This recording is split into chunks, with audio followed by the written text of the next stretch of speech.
big old party. A little dance party going. Yeah, crazy. I had to download Zoom for this. Our agency doesn't use Zoom, which is like nuts.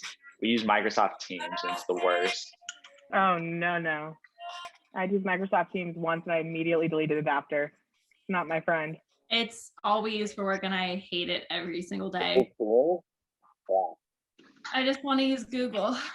All right. I'll let y'all take it away. All right. Screen share. See. Okay. Yeah. Aha. Did that work? Yes.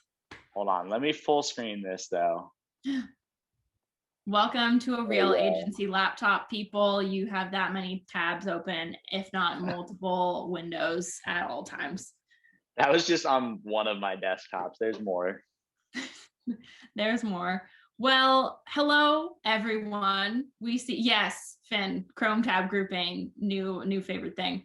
Hello, everyone. Welcome to our workshop today. I'm Emma. Hey, Tucker. Yes.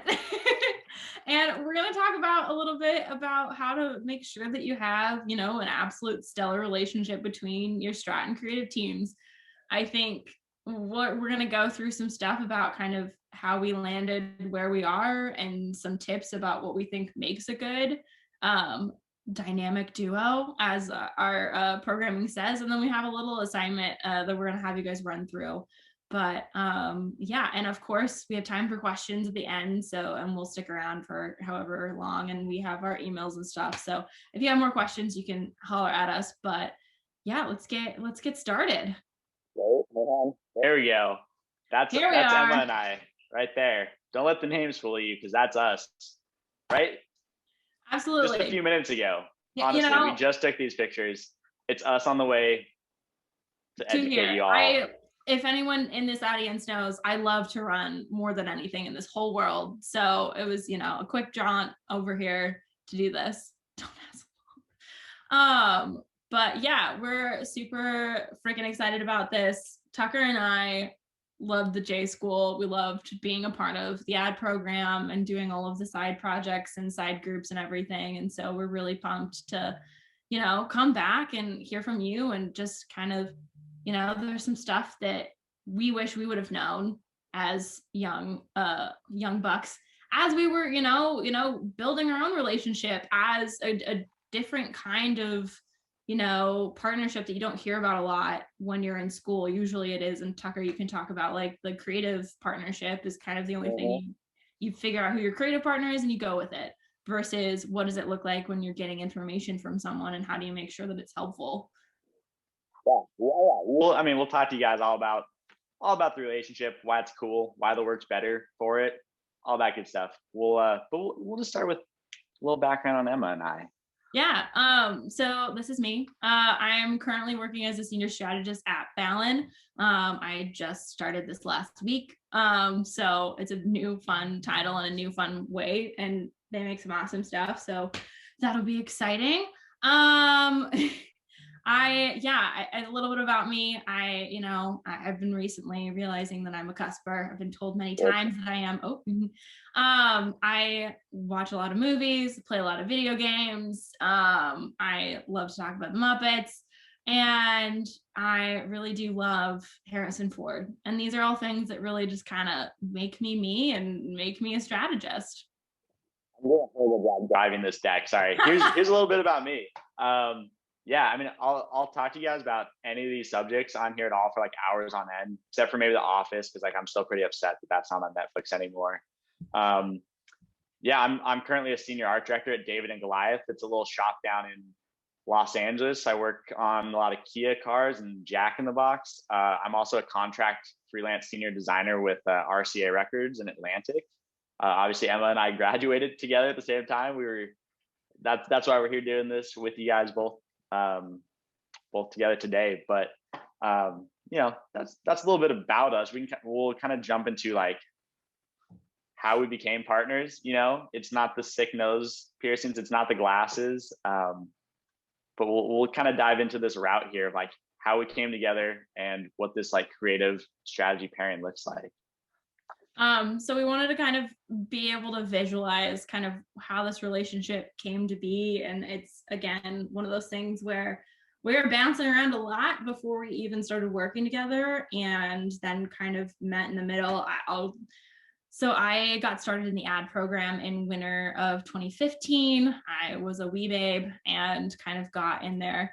And, you know, I started out kind of doing more stuff in the journalism school. Right at the end of my sophomore year, I was selected as the ad team intern for strategy. I was doing a lot of science and memory work. So I did the second session of Alaska. And then my entire junior year was, if not at Hamilton's property doing RA stuff, I was doing ad team things for that entire year up until the spring, where Tucker and I started doing a bunch of stuff together. Up until that point, if you kind of look at my history, starting from literally who knows all the way to getting caught up, like I was a late bloomer. I had no clue what I was doing, like for like most of college. I mean, today, like still included today, right? But like really didn't know what I was doing back then. So yeah, like a lot of my time was just like bouncing around different majors till I found advertising, and then kind of like getting caught up because I was really behind, till I finally kind of like hit that creative strat like plateau and was like in the program, you know, like doing the cool ad stuff, which is like subsequently in the spring after that when like Emma and I met, and you kind of see it kind of continues on from there. Like Emma can kind of take you through it, all the stuff we've done together. I think it was, you know, a very busy spring term. We became friends, and then we started doing a ton of stuff together. And we were in Bob's idea smithing together, and with our friend Lena, we worked on a ton of projects, mostly the three of us. And then we went on the New York trip and kind of hung out in our respective moments. And then Tucker all of a sudden decided he wanted to apply for ad team, so interviewed, and we kind of already knew that we wanted him to work with us because we were all friends, but he did a great interview and did the whole thing, so that was awesome. And then like that first summer, we kind of, you know, kept really close in contact. I was back up in Alaska again, and Tucker was all the way in Minneapolis, but we were talking all the time, thinking about what we wanted to do for the next year. And then, you know, just kind of started doing projects within class and then outside of class too. And not in the sense, I think, of doing like really intense side projects. It was goofy things like, Tuck, do you want to explain the Parent's Guide to Advertising? Well, just like, you know, if you go to like a hotel or like a, let's not say like a hotel, like you go to like a hospital or something, like there's like an informational pamphlet. We basically built like an informational pamphlet that you can hand to your parents to explain what it is that you do, like what is advertising. And it was just an easy, I mean, it took time, but like a project that we just thought was silly. We did it. It was fun. We were in Curiosity together, but it was so like such a fun time, just like, and especially for Tucker, like that's more of a strategy class than it is an art direction class. So that was a fun thing to have him kind of in my world. And then we started moving into this project called Google Scout that was really fun. That was kind of our last big hurrah before, you know, ad team wrapped up. And then we went our separate ways the summer of 2017. We were both in New York, but after that, Tuck went to LA and I stayed here. Yeah, but yeah, it's not where the story ends though, because we still text every week and work on side projects. And that's the important part. Is that in the end, we're still a creative strat duo. Yeah. I don't know, Emma, anything else you want to add? No, I think we're gonna move, the next piece. We'll keep jumping on into what we're all here to talk about, right? The importance of the creative strat duo. Is it important? Why is it important? You know, questions you guys want to know, we're going to answer them for you. On this side, on the subsequent slides. I mean, you can start it. Well, no. I think, explain your metaphor. Me to start this one? Yeah. All right, I'll do this. If any of you like ever tried to like push it, like start a car, like pushing it, like a stick shift car, like it's, if you have, like, you would know the hardest part is getting it going, right? Like once that car is rolling, it's a lot easier to push that car. You know, you have the momentum going, like it's not easy to push, but it's way, way easier than when it's at a complete standstill. in a lot of ways, like this is kind of the creative strat relationship. The strategy is kind of there to like help you get this car started, right? To help like make that initial push.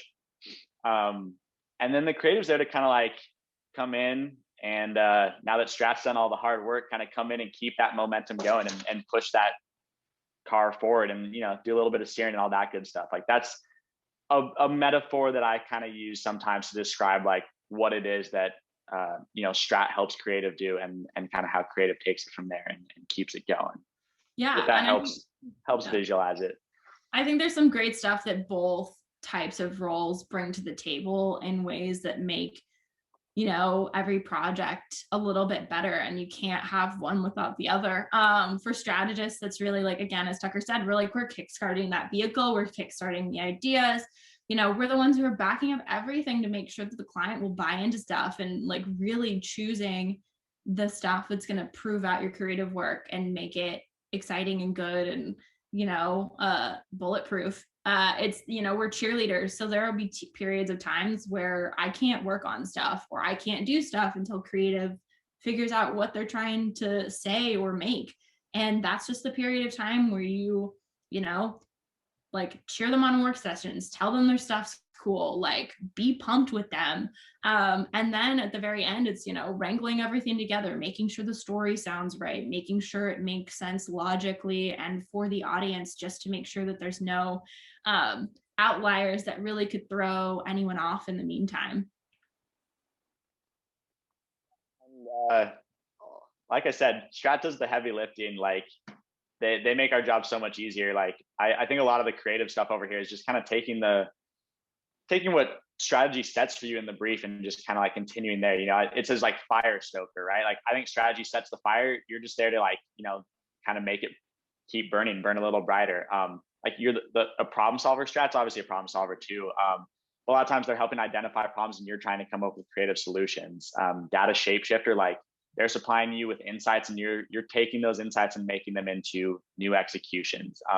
You're a crafter, right? You gotta either art director or writer. You're crafting visuals, you're crafting words. Like you're taking again kind of these insights, this data, these problems, and you're finding the best way to make them come to life. And sort of like I said in the car analogy, like as a car pusher, you're keeping that momentum going, right? That's a lot of what kind of the creative job is.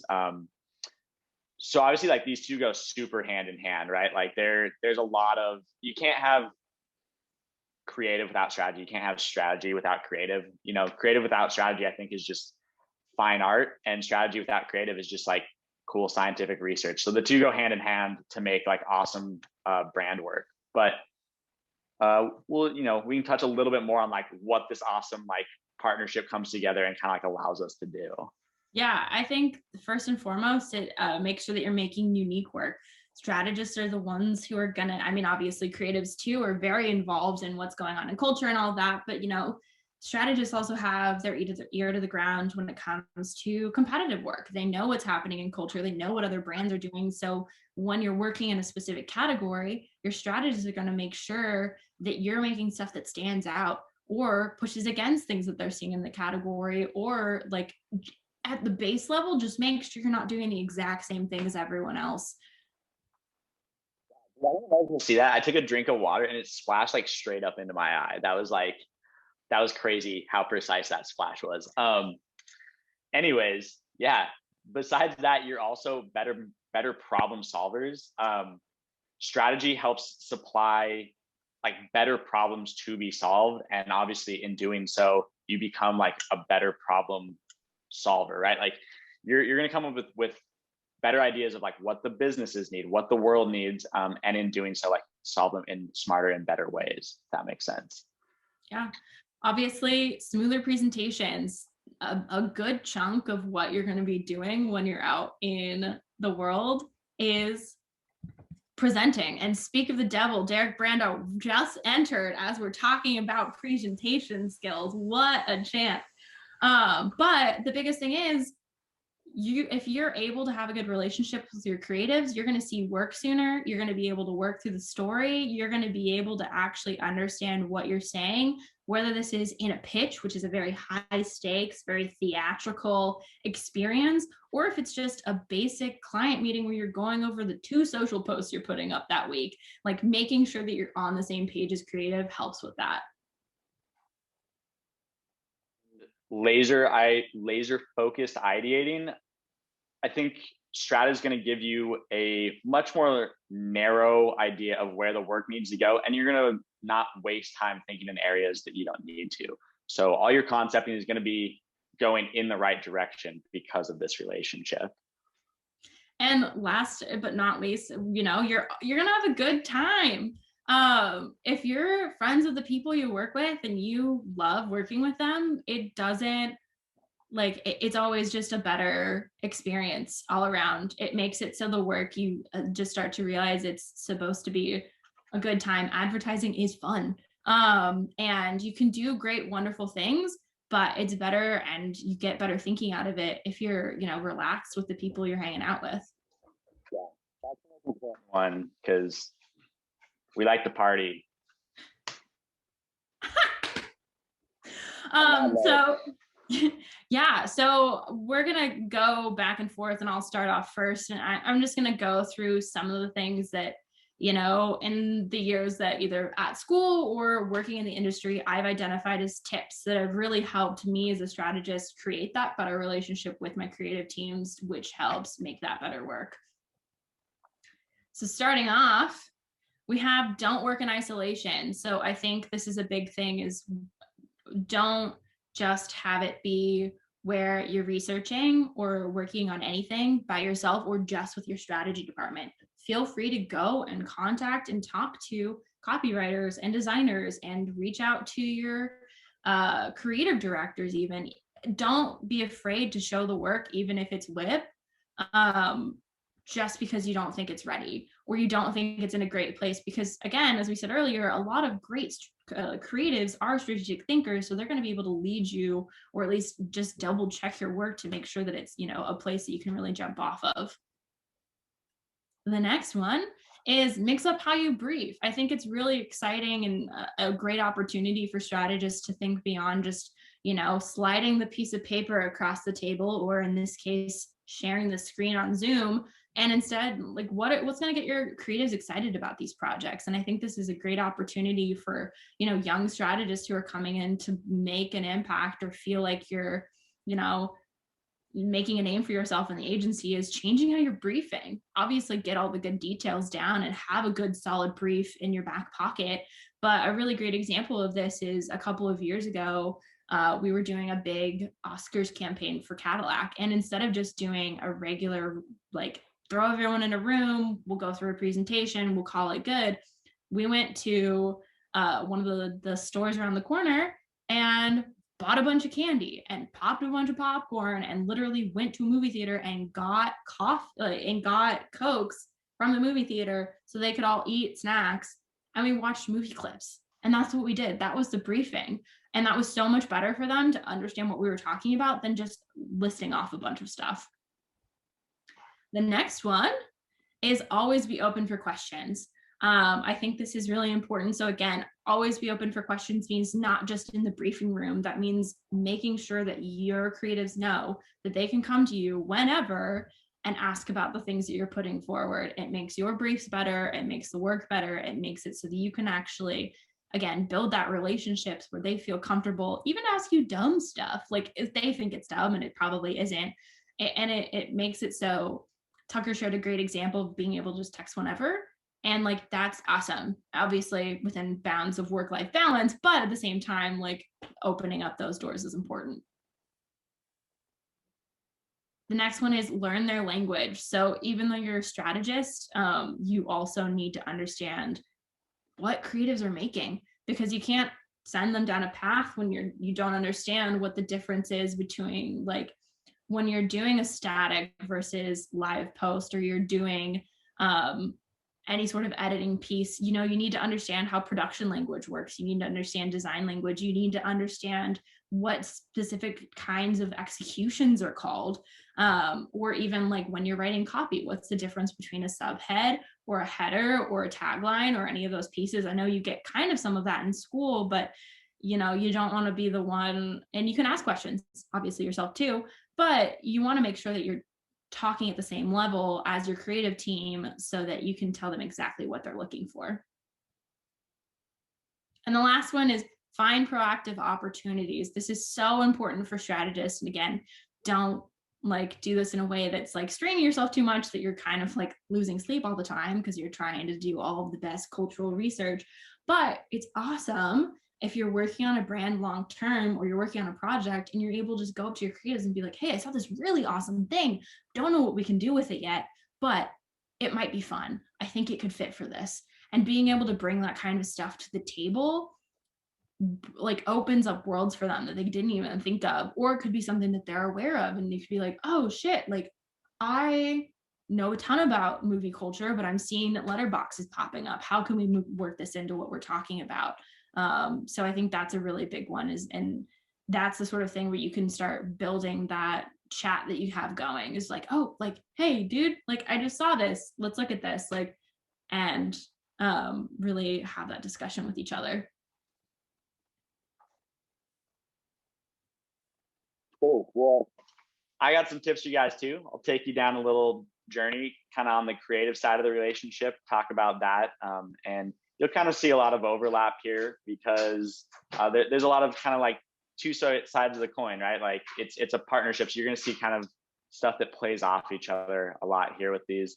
But number one is just bringing your strategist in for a working session. I think everyone, if you don't know, like you work in teams of art directors and writers on the creative side. So when you're working on stuff, whether you're a writer or an art director, you are working with another creative partner when you're coming up with stuff.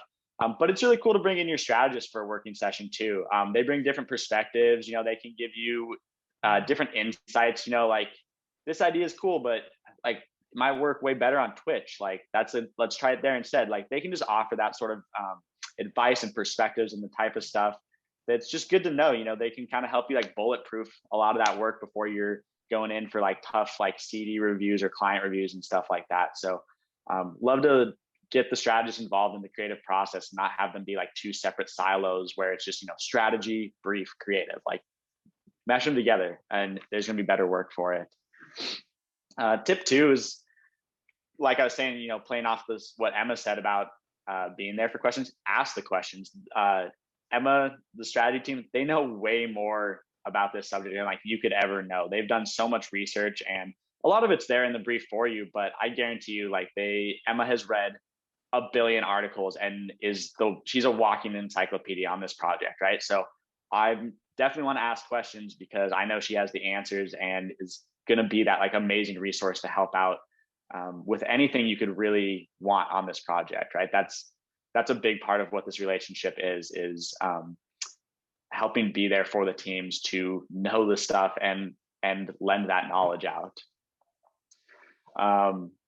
This one, communicate creative needs, is I think really about basically letting your strategist know kind of what it is that you're thinking about and how that can be helped. You know, like I'm gonna call up Emma, like, hey Emma, what's up? You know, I have this sick idea about this really cool like animated cartoon series I want to do. Like, can you help me out with pulling some data on, you know, like Rick and Morty and like Adult Swim and like how that stuff's like really popular. And like that way when I bring it to client, like they're gonna be like, whoa, I totally get it. And Emma's gonna be like, totally. And you know, it's gonna make the presentation a lot better than if I just come with an idea about animation, right? Like now I've got strategy to help back this up. And Emma helped me out with that. Or, you know, even in the briefing being like, hey, we had a rough client meeting last time on such and such, like, can we get some sort of like audit on what's going on in this design space so we can kind of make sure we're like, you know, zagging type thing and doing a different thing than the competitors do. So, you know, sometimes it's helpful for strategy to know like what sort of stuff we need in our work to be better at our jobs.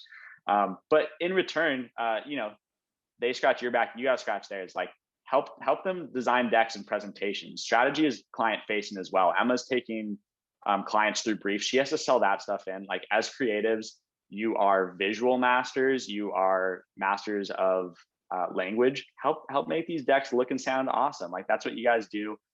Make your strategists look and sound awesome, and help them sell through their awesome briefs, because they're doing such an awesome job helping you sell through your creative work. Like that one's pretty simple, pretty straightforward. And I think last but not least is just developing a relationship like outside of just the briefing. I think I've already said it's not a siloed thing. You don't want it to be just strategy, just creative. Like all the time I'm shooting strategists, like sick articles, like designs. It doesn't matter. Like they shoot me cool stuff. You want to be able to have like that kind of working partnership, relationship, like to just kind of get the information to be a little bit more free flowing. So it doesn't feel like just stagnant. It makes everything a lot more fun. I come up with a bunch of ideas based off of just like weird one-off text and stuff that strategists send us. So you definitely want to have that kind of open door. Like Emma said, like within work boundaries, like it's not fun getting like text at like 11 at night and stuff, but making sure that it's just not like strategy does their thing and then creative does their thing and there's no overlap, because all those bullet points we talked about earlier of why the work is better when the two are together, like you want to do everything you can to kind of have that interlocking relationship.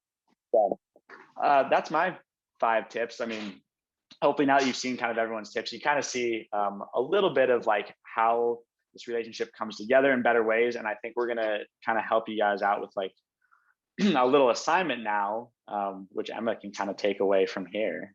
Yeah, I think before we get into this, I really want to say, like, I think we both understand that sometimes there will be headbutting, and that's okay. Like, there will be times where I'm like, oh my God, the creative team won't listen. They're just doing whatever they want, and they're not understanding what I'm saying. And on the other side of the table is the creative team going, oh my God, there's so many things to do. Why are there 15 different directions? Why is there no objective? Like, I don't understand what I'm supposed to be making. And when you're at a point where you're not, as Tucker said, when you're operating so separately, that never gets mended. But if you're at a place where you're able to be like, yo, like, what the hell are we disagreeing about right now? Or why are we having this difficulty, and being able to just like put the work aside for a second, talk it out, is so much more helpful than just like stewing in it.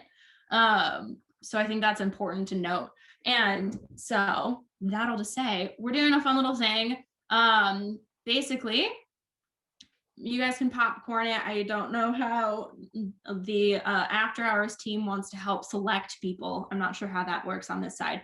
But for a second, what you're going to do is you're going to think about a fun new way to brief this project that we're going to show you. How would you show your creatives, or how as you as a creative would want to receive this kind of information to start off a project? So on the next slide, we have some information, a mini brief, one might say.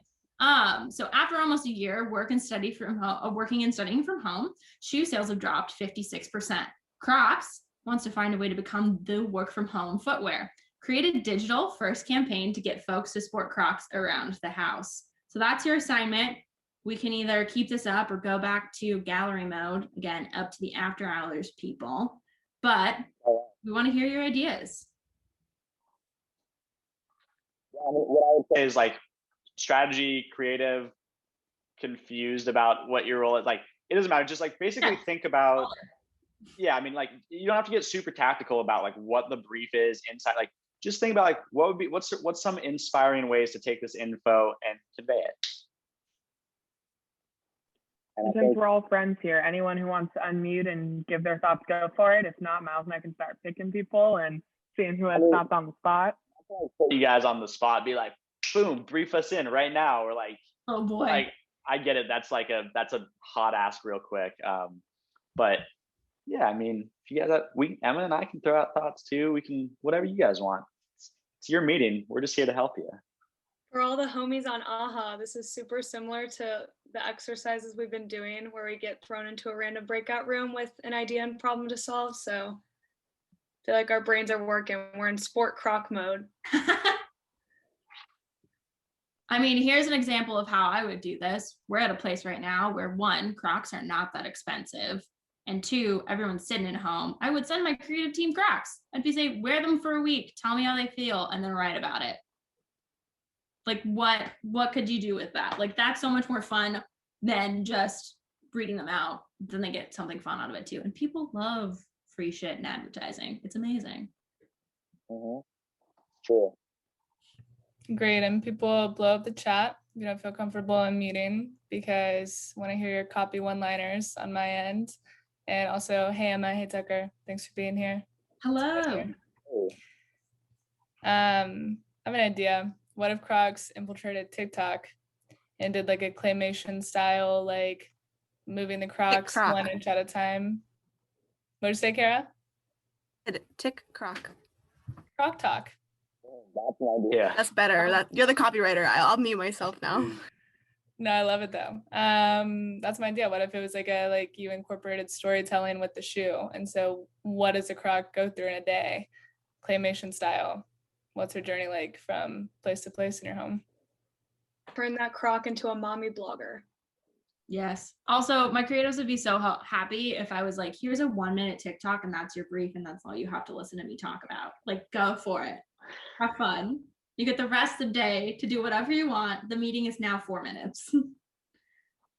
Yeah, I would. I'm not your creative, but I would love that too. Just goes to show every meeting could just be a TikTok or a very short email. Ooh. Yes, Haley, the gamer shoe. Bring it back. So when you say like brief this, you mean like how would you present this information to the Creative team? team?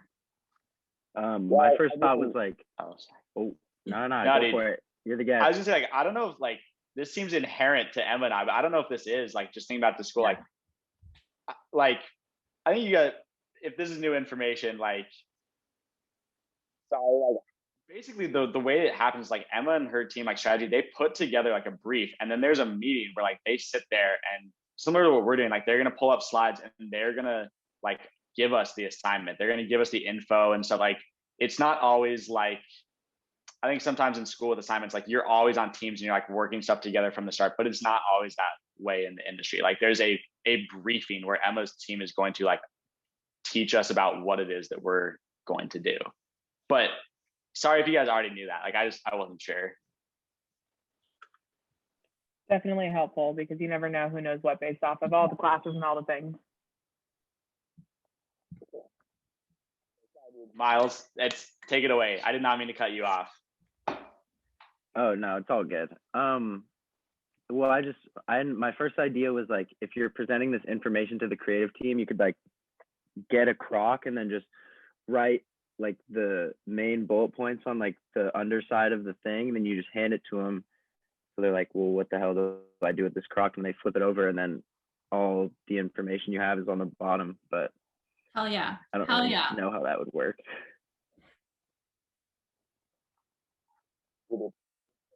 To know how it works always. We'll figure it out.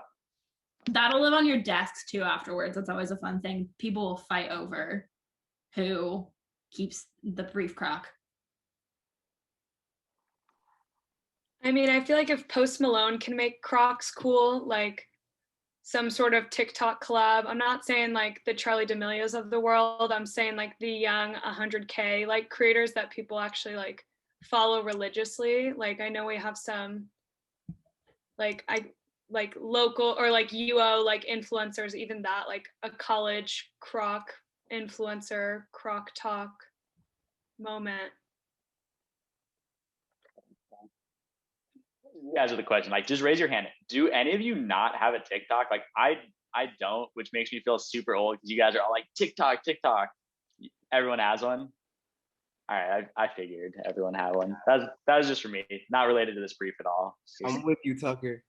Dude, I was looking for someone to be like, Same. I don't have one. I'd feel better about myself. I don't have one. Me and Chandler don't have one. Don't worry. Yeah, I can let you be on your own, Tuck. You know that. Oh, I do know that. Well, I mean, I don't know if you guys, if anyone else wants to throw out ideas, let's do it. If not, Emma and I can do like some just general Q&A stuff. Like that's questions. Like it doesn't have to be about this assignment. It can be about anything you guys want. Like hit us with some stuff. Also, we can move back into gallery mode. I'd love to see all of your people's faces. my end. Yeah, you just have to cancel your.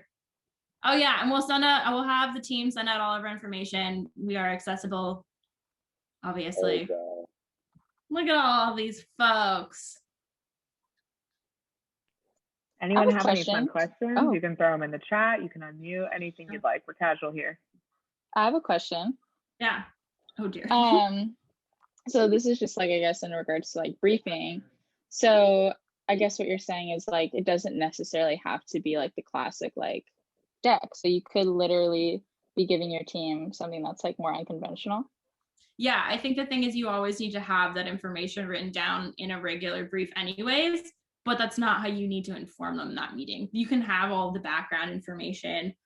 Again, you're going to want to have a solid brief, and most of the time clients do in fact want to see those. So unfortunately, strategists, you cannot just hide in your own little world. Clients will have inputs on what's being made. But yeah, so I think when it comes to the actual room where you're sitting down and everyone, it can be whatever you want. Just like obviously run it by your boss beforehand, so you're not like, surprise, my brief is a shoe, and they'll be like, what the fuck is happening? Like, it'll be different. But yeah. Yeah. Do you find that like creatives respond better to like one way or the other, or does it kind of like depend on your team?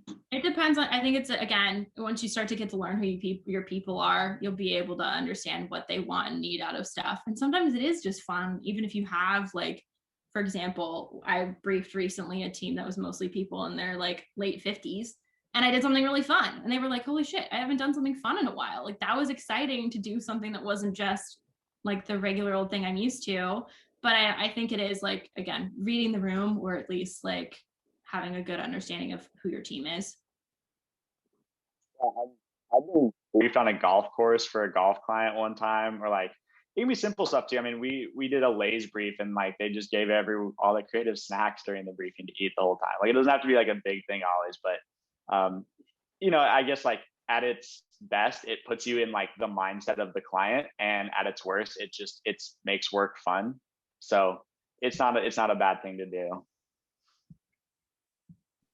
I have a question. Hi, I'm Kate, by the way. So we're talking about creative and strategy relationships. Have you ever encountered like a job or an experience where you didn't get along, maybe like with the person that you were working with on the other side of the team, and like maybe you haven't, but how did you like navigate that or go about it if you kind of were like working with someone who you like butt heads with or didn't agree with or just didn't like in general like vibe with? Question. Yeah, it happens, right? Like I think any place ever, like there's obviously going to be people that there's friction with. I don't have like a specific instance that comes to mind, because agencies are generally cool and hire cool people that you want to be around. But you know, I think a lot of it, at least at our level, to be honest, is like something that you can kind of pass along to like higher ups. I mean, like if there's like a lot of friction between strategy and creative, I don't know, this probably isn't like the answer you're looking for, but a lot of it is just like going to my creative directors and being like, guys, like you gotta get the strategy director, and like we gotta sit down and figure this out. Like it's a lot less of me like going straight to Emma and being like, look, like your brief sucks or whatever. Like a lot of it, there's just like a lot of layers and stuff. So there's higher up people who can help you through that. Like it's not something you necessarily always have to solve on your own, but you can. I mean, again, part of it goes back to just like being open outside of the brief. Like it's, hopefully you can, even if you're like not getting along or not agreeing on briefs or strategy or stuff, like hopefully at least there's enough of like that openness to be able to like kind of talk about stuff and what's not working. I mean, I have shot I have shot texts to my strategist being like, that was like really weird on that one thing. And like, we're cool enough that she's like, okay, like that's fair. Like something to keep in mind for the next briefing. Like, I don't know, Emma, if you've had experiences like that. Yeah, you run into stuff that's frustrating. Sometimes it'll be just silly stuff about egos. Sometimes it'll be a bigger issue, and they're just like having an issue, like a problem with you fundamentally as a person, which is a really great, fun space to be in sometimes. Not to tear you away from it, but like people know who are in this, like who I know who are friends with me, who are in this chat, like you sometimes just get into rooms and it just doesn't work. And that's you just got to do your best to try to make the project work regardless. Like you can have that issue and that's something that you're going to have to like work through as time goes on, but that doesn't mean that you like get to then fuss and throw a little tantrum, or like unfortunately most of the time it means you have to be the bigger person. And like that also lets them know when they're being like childish, that's not cool and it won't fly. So I think that's it's just like, you know what? Sometimes you have to like call it in the face, and then sometimes you just gotta let it slide, and that's fine. I see a question in the comments about, do strategists have to research the information within the brief? I think, or do we get it from clients? Client will give you some stuff. 95% of the time, it's sort of helpful. You really, I think they'll give you stuff around, how many things they're making, what's their budget sometimes, what's their timeline, like what channels are we going to be operating in? And then they'll give you a little bit of information about what the product is, or kind of the history of how it got to this point. But like your job is not to copy paste that. It's not just translating what the client gives you and turning it into a brief for creatives. It's really bolstering it and then rooting it in what's going on in culture and what's actually true for your audience. I think a big thing is making sure that your client understands that the audience that they might be talking to, or the problem that they're trying to solve, might not actually be the problem or audience that they should be focusing on. So like a big thing all the time that I get is like, we need more awareness. And it's like, everyone wants awareness. That's not a real business problem. Please tell me what else we're going on. Or they'll be like, millennials. We love millennials. Let's talk to millennials. And it's like, okay, actually, if you look at your product, it's this expensive. No one in a millennial market, even though you have this idea of the Henry, as they're called, which is the high earner group of millennials, they can't afford that and they're not buying that. So like talk to Gen Xers, because they're in control of their kids' money and their parents' money, stuff like that. So you kind of have to like do the digging yourself most of the time. One thing I'll throw in too is like, it depends a little bit on the size of the client too. Like I work with clients who have like cracking internal teams who like are on their shit and like do a lot of internal like focus groups and research, and they know a lot of information that they can pass on. And some are like smaller teams who just don't have those capabilities internally. So they're going to lean a little bit harder on the agency to help them out with that. Yep.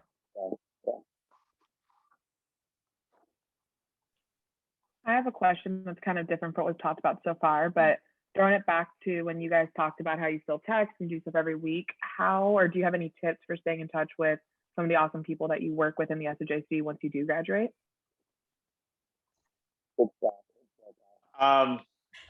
Everything like LinkedIn, text, Twitter, I don't know.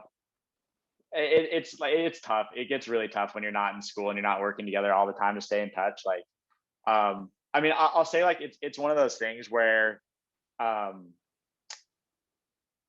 it's just like giving people little texts here and there. Like it's a small industry. It's like, I'm sure you guys have heard that from other speakers, but like it's so small. Like you're gonna end up in a place where you kind of almost know someone everywhere. Like it never hurts just to like check in with people. Like if I see someone's dropping cool stuff on LinkedIn, like even just let them know in the comments like that I think that's awesome, or shooting them a text or stuff like that. Like you're not going to be able to just like keep those close personal relationships with like 100 people at once.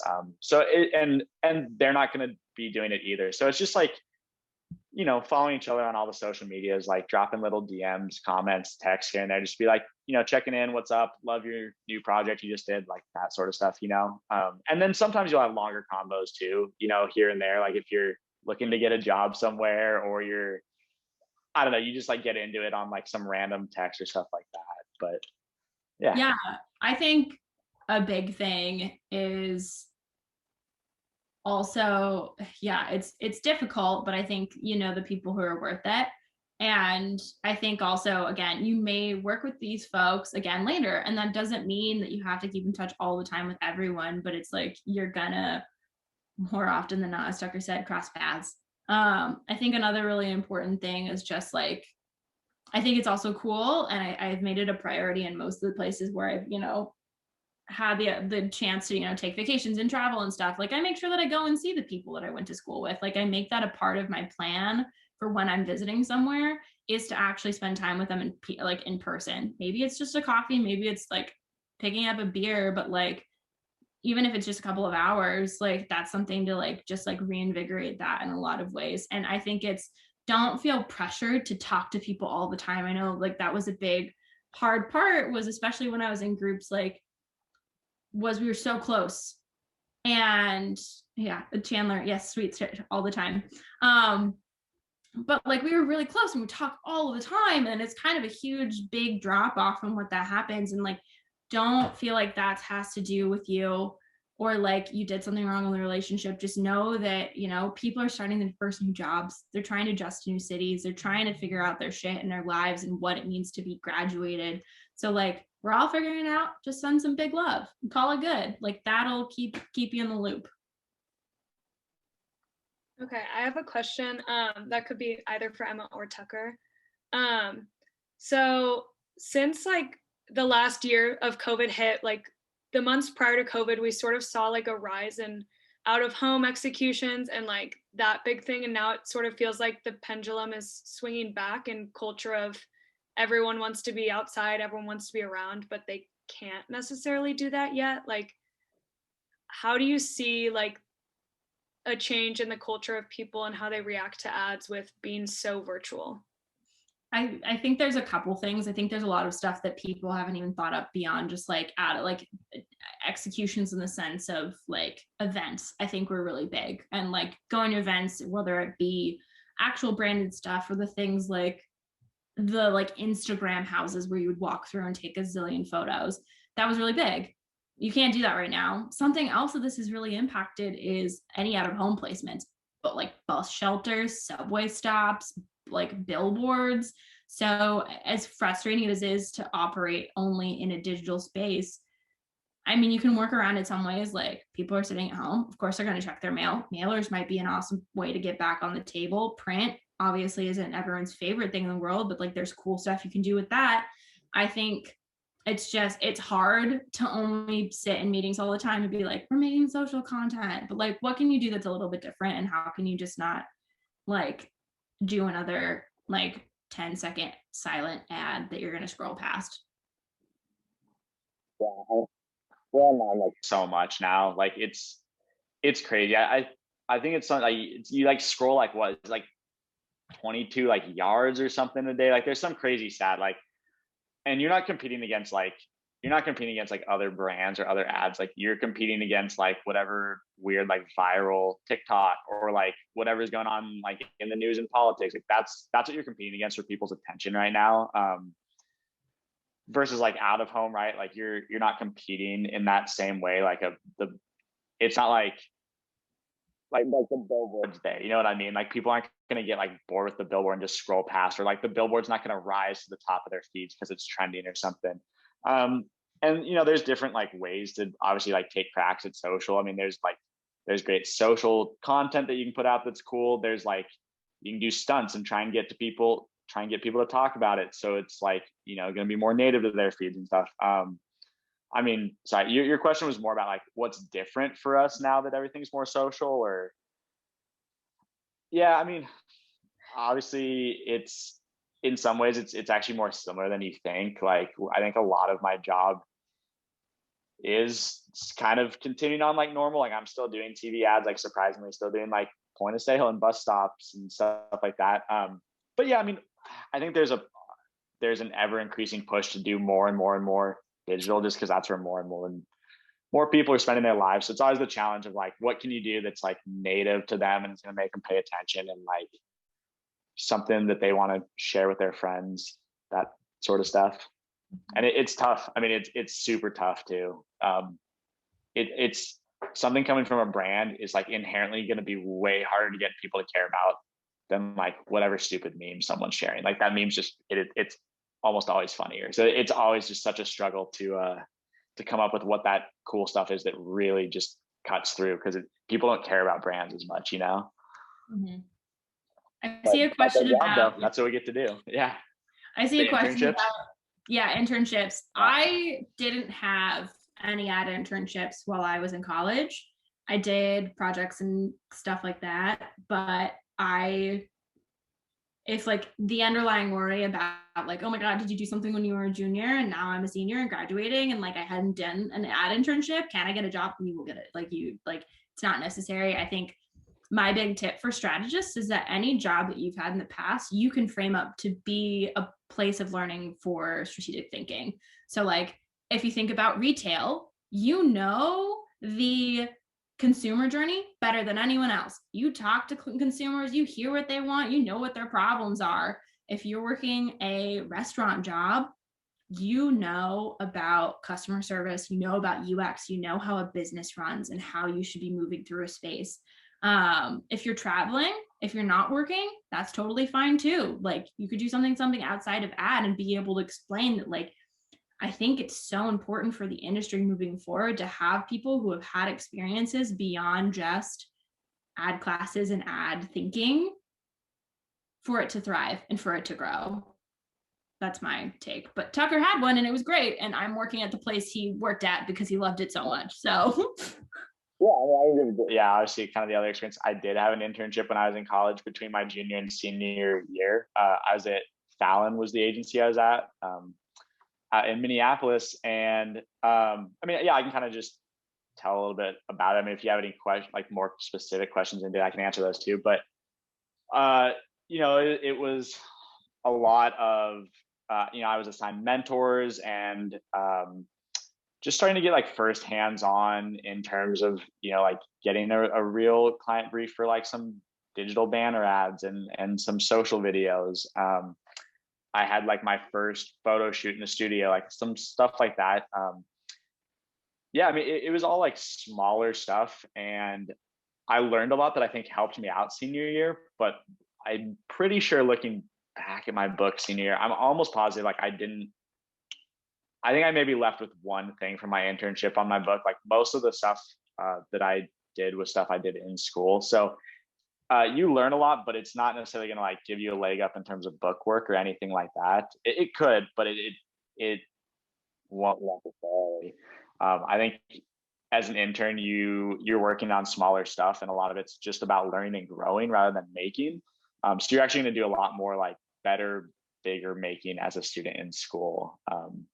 I don't know if that helps. Like a lot of it was like, you know, like check-ins with creative directors every week.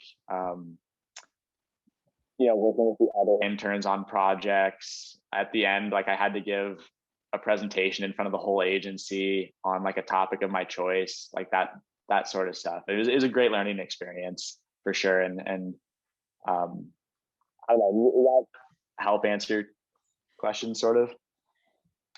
Yes, thank you. Perfect. Yeah. One thing we always like to ask everyone too, as we're winding up, is any advice you have for yourself back when you were in school, anything all of us should be making sure to be doing or taking advantage of, just any life advice in general.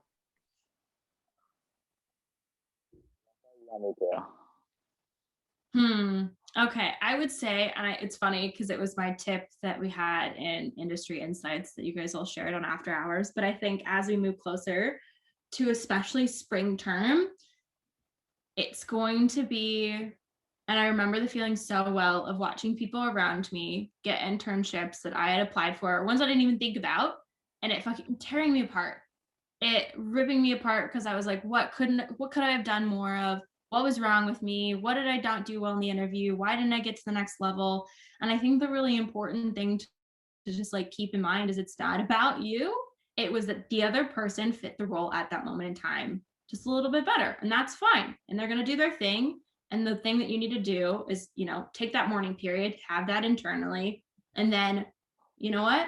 Be excited for them. Be super fucking pumped, because if anything, that means that you have a friend who's working at another cool place, and you're able to then call them up in a couple of years. You might even like end up at the same place together. And instead of harboring this feeling of jealousy for years about like, oh, well, they got the play, like they're going to be at Johnson & Johnson and I'm going to be at this small shop that no one knows about. And like, I worked twice as hard as they did, or at least you think that you did. Like, you're thinking about that in the wrong mindset rather than, holy shit, They just opened up a door for every other doc that's going to like graduate. They're going to make sure that people know the quality of work that comes out of our program, so that I already know, like they already know what to expect if I'm ever going to work there.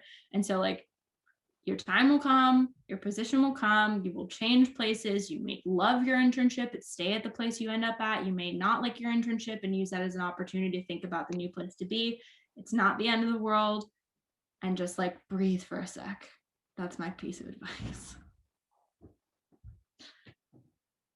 I'm gonna give like 1.5 pieces. I have like a big piece of advice, but like a small little side thing too. I think my number one piece of advice for all of you, like as you're in college and you're kind of getting either ready to graduate or ready for another year, wherever you are, make sure like the work that you guys are doing like is work that you actually want to be doing. Like, well, I have an analogy, but was anyone in an idea smithing class that I spoke at last year? You were? Okay, well, hopefully I have an analogy about a project. Hopefully it wasn't your project, but like I sat in on this idea smithing class, right? And these kids were presenting like a ring project. Was that yours? No? Wasn't ours. Hunter Reed and I were in the same class together, right. But we know who you're talking about. I feel more relieved. Like this ring project, like I came in towards the end of their presentation, but like it was a long copy, like print ad, right? Like it was, I think it was like all blue, like long copy. It was cool. The copy was well written and all that, but I was like, that's what you guys want to do, like as college students, like you want to do like long copy on a flat blue background. Like I know you guys don't want to do that. Like you guys are all talking about like TikTok, right? Like go make a TikTok for ring. Like that's way cooler. I'm sure like I'm an art director, so I'll speak more to the art direction side, but like I'm sure you guys follow like sick designers and like go make stuff that's like really cool and it's like the stuff that you like to follow, you know, like don't get in this mindset of like, oh well, like for building my book, like I gotta make a print ad, or like it's got to be this like go just do the stuff that you want to do, because like the reality is once you get into the industry, like you're not going to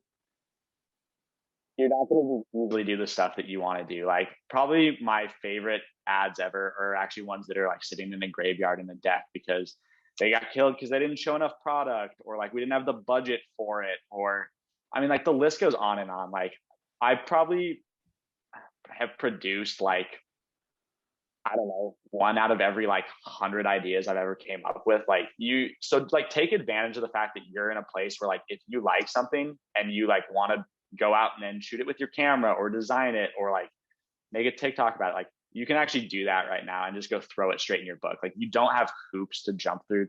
I mean, you obviously have like production hoops to jump through, but just take advantage of that position. Like if I could go back to college and kind of do it all over again, I think that's something that I would do a little bit more of, is like not trying to make ads, but just trying to make cool stuff that I like. And I think if you do that, the agencies you want to be at are going to take note of that, and they're going to want you there for those reasons.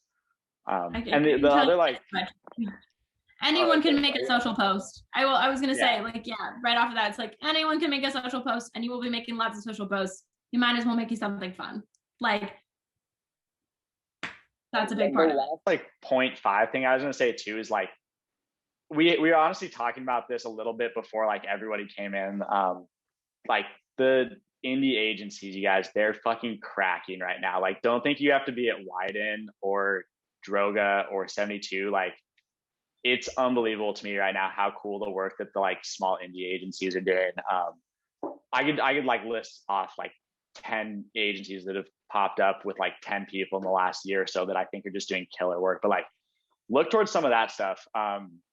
There's a lot of really cool stuff being done outside of like the big agencies, and I don't know if it's harder or easier to get into those agencies, to be completely honest, but like don't write them off, because I think there's some really, really cool opportunities. And kind of like Emma said, like if you're not at the big place, it's not like you like failed or anything. Like I think the industry is like rapidly changing, and that I think is potentially like a cool place to look for the future of advertising. So that was my like 0.5 thing at the end there.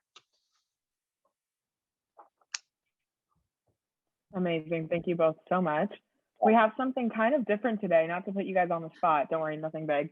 But we are giving away from the AfterHours team. We want to help someone here redo their resumes. We've got copy people, we've got strategists, we've got art directors. Everyone on our exec team is going to help. So anyone who's looking for that, feel free to like do a reaction button and then we're just gonna let Tucker and Emma just pick a random square. So anyone who wants to put up a clapping emoji or whatever, thumbs up, anyone who needs help on their resume, just wants a set of eyes on it, go for it. And then Tucker and Emma. Right now it looks like it's Lily, Kate. Anyone else need some help? Picking up someone? That's so much pressure. Well, if it's only Lily and Kate, you guys need to pick someone. So we'll do two. Yeah. Can it just be both of you? Can we pick both? Like, yeah, I think people? Kate and Lily just won. I say that's what we do. Oh my That God. was easy. Beautiful. Kate and Lily, we will be hitting you up with all the help and all the tips. And yeah, thank you so much, everyone, for coming. Any last minute burning questions before we let Tucker and Emma get back to being badasses? I think too, Emma said it right. Like, toss out our emails or Instagram handles or whatevs. Hit us up with anything, anytime. Oh, Mary, with a question about salaries. What do you want to know? What was your starting salary? Oh, starting salary. I was at, I think, $14 an hour for an internship. I was at 40 for my first job, but they had to up it because the state of New York was like, you're not making enough money to eat food. They upped it to 58. And then as a mid-level strategist, I'm at 75, and I just have gotten a senior strategist position at 120. So if that gives you any clarity, what you're asking for, I am finagled that system, but finagle the system. They'll never check. Just say that you researched, and they'll be like, okay. I don't remember what my intern salary was. It was probably whatever, honestly. Like, it was $11 an hour. You were getting paid the least out of all of us. Yeah, whatever minimum wage was, that was what I got paid. Like, it was not a lot of money. But my first junior position that I had was 55, and I think like know your markets a little bit. Like, LA and New York, like, you should be getting paid more than if you're like going to like Austin or like one of those smaller markets. So like, go on Glassdoor and like figure that sort of stuff out beforehand, just so you kind of know like what to ask. But yeah, like, don't like underpay yourself. Like Emma said, like, I mean, I can like go, like, I was 55 as a junior, and then I was 80 as a mid, and now I'm 115 as a senior. So kind of similar in pay to Emma as well. But yeah, just like definitely, yeah, go to Glassdoor, like, shoot higher. If they like you, they're not gonna like turn you down because you shot high. Like, they'll tell you.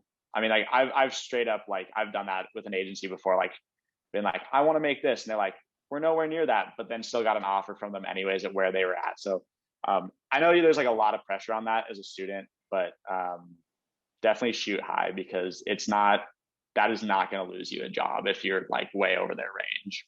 So like, if anything, like, if you're on the lower end of the range, that's what they're going to try and pay you. So try and go higher. Yeah, don't leave money on the table. If they say, okay, the first time, you know that you were not doing it right.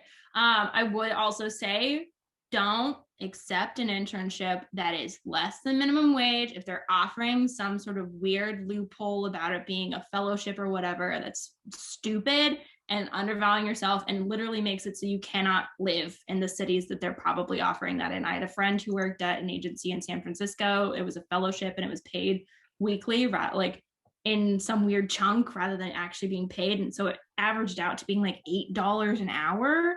And like, so take care of yourself. Not the money is everything, but make sure that you're actually able to like be a human and not be stressed out about that sort of stuff. Thank you guys so much. We don't get to talk about that enough. You know, it's always a scary question to ask. So thank you, Mary, for asking it. And thank you guys for your transparency. Yeah, any last burning questions? Or forever hold your voices until you message them, since we're going to send out all the info anyway. Yeah, and like, hit us up. I still keep in touch with some people that had graduated before me who spoke in classes, whatever, and some of them helped get me jobs at places. So like, definitely keep in touch with us. It's good connections to have in the industry. Absolutely. Well, thank you everyone so much for coming. We appreciate you all, and thank you, Emma and Tucker, one last time for this great workshop. Of course. Thanks everyone. Thank for you all. popping Yeah.